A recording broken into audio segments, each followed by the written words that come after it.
As the focus now shifts to Milton and its impending destruction, there are still North Carolinians without running water, without power or access to food in our mountains. WRAL's Eric Miller joining us live from the Cove Creek area in Watauga County. People there say they aren't worried about being forgotten. Explain that to us. Well, Dan, that's something that we've heard as Hurricane Milton gets closer and closer to Florida. But still, despite everything that these communities have been through, from having to use boats to cross these rivers to temporary bridges like the one behind me, they still say their thoughts, their prayers are with those now having to evacuate ahead of that storm. For Melissa Orvitz, it still doesn't feel real. You make a quick decision and hope for the best. The moments in the heart of Hurricane Helene when her family had to find what shelter they could, literally hiding under a rock. And we just tucked under there for like 3 hours, and the trees were coming down and mudslides, and we just hung out there.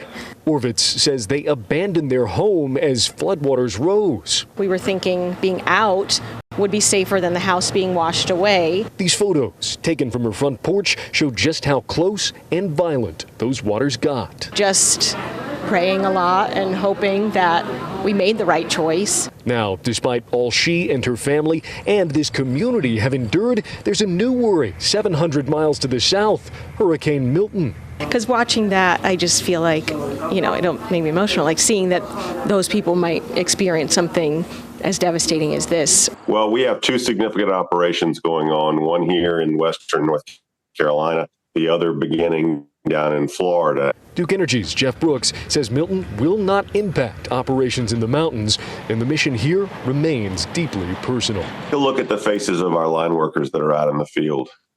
Western North Carolina is very much in their focus. This is their home. This is where many of our workers live, and they're going through personal challenges and personal tragedies just like others. And Jeff Brooks says as those line workers start to wrap up some of their work here in western North Carolina and in South Carolina, where almost everyone does have power at this point, they may rotate out to other places, including Florida, that will be hard hit by Milton. Still, there'll be some crews right here in the mountains for a very long time, some communities going a month, maybe 2 months, until power is reconnected. In Cove Creek, Eric Miller, WRAL News.